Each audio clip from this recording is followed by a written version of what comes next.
यह कहानी है एक नौजवान लड़के की जो गुस्से में अपने घर से निकल आया है और बड़बड़ा रहा है। छुपा कर रखते हैं सारे पैसे। एक मोटर बाइक ही तो मांगी थी, मैंने कोई खजाना तो नहीं मांग लिया। ठीक है, कोई बात नहीं। अगर वो मुझे बाइक नहीं दिलाना चाहते तो मैं भी तब तक घर नहीं जाऊंगा जब तक कि मैं नई मोटर बाइक नहीं खरीद लेता। लड़का यह गुस्से में बड़बड़ाते हुए जा रहा, तभी उसके पैरों में कुछ चुभा।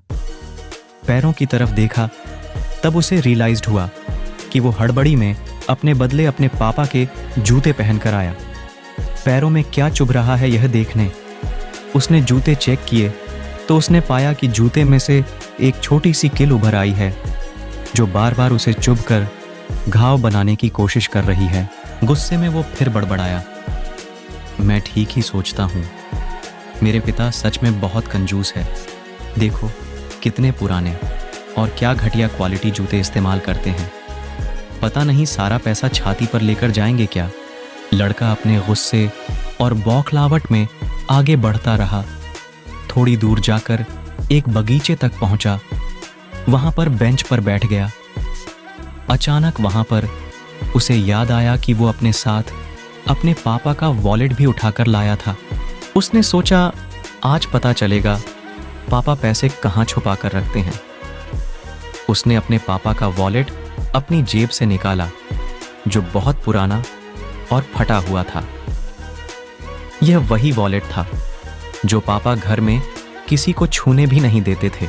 जब लड़के ने अपने पापा का वॉलेट खोला तो उसमें महज 120 रुपए थे और अपनी फैमिली की फोटो और एक छोटी सी डायरी थी।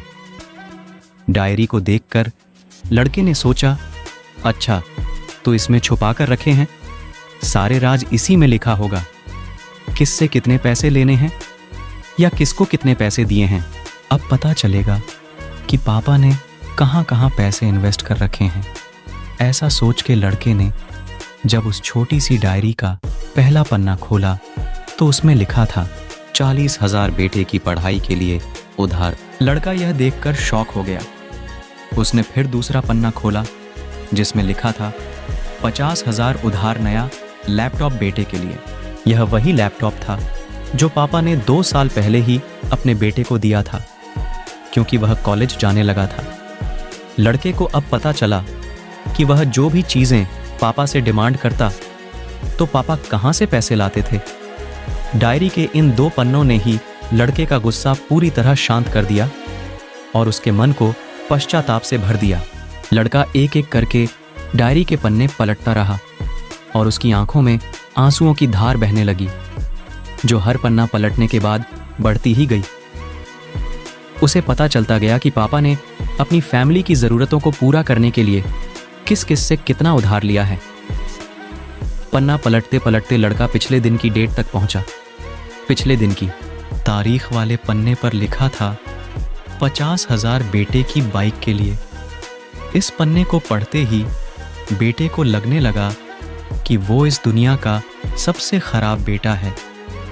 लड़के ने जब डायरी का आखिरी पन्ना खोला तो उसमें लिखा था अच्छे जूते खरीदने हैं।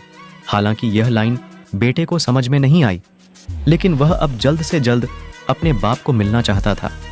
इसलिए वह बेंच से उठा और अपने घर की ओर तेजी से चलने लगा। बगीचे के थोड़ा आगे रास्ते में पानी गिरा हुआ था जिस पर चलने के बाद लड़के को अपने पैरों में ठंडक महसूस हुई। उसने अपने पैरों से जूते उतार कर देखे तो दोनों जूते नीचे तल से फटे हुए थे जिनसे पानी रिस कर पैरों तक आ रहा था। जूते में निकली किल भी लड़के के पैर में जख्म बनाने में कामयाब हो गई थी।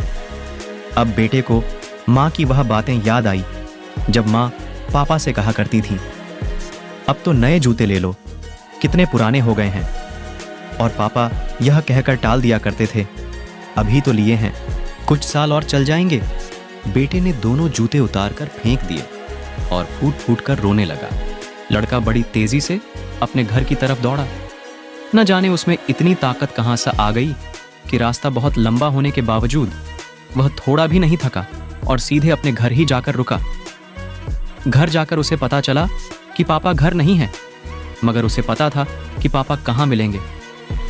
वह तुरंत नज़दीक के बाइक डीलर के शोरूम पर गया, जहां पर उसका बाप उसके लिए नई गाड़ी खरीद रहा था। लड़का दौड़कर अपने बाप के गले से लग गया और फुट फुट कर रोने लगा। जब पिता ने लड़के से पूछा कि क्या हुआ, तो लड़के ने अपने पिता से माफ़ी मांगी और कहा कि मुझे बाइक नहीं चाहिए, इन पैसों से आप अपने लिए नए जूते खरीद लीजिए और आगे से मैं कोई भी चीज़ खुद के कमाए पैसे से ही लूँगा। मैं बड़ी मेहनत करूँगा और आपका कर्जा भी चुका दूंगा। यह सब सुनकर पिता की आंखों में भी आंसू आ गए खुशी के। दोस्तों, बड़े खुशनसीब होते हैं वो लोग जिनके माँ बाप होते हैं, लेकिन अक्सर हम माँ बाप की मजबूरियां नहीं समझा करते। आशा करता हूं यह कहानी जानने के बाद आप लोग माँ बाप द्वारा इनकार की गई बातों की गहराई को समझने की कोशिश करोगे। मुरझाए फूल दोबारा नहीं खिलते, जिंदगी दोबारा नहीं मिलती, मिलने को तो मिल जाते हैं हजारों लोग दोबारा दुनिया में, मगर हजारों गलतियां माफ करने वाले माँ बाप नहीं मिलते। तो दोस्तों, यह कहानी अच्छा लगे तो वीडियो को लाइक और चैनल को सब्सक्राइब जरूर कीजिए। खुश रहे, मुस्कुराते रहे। मैं आपका दोस्त सैदुल इस्लाम। धन्यवाद।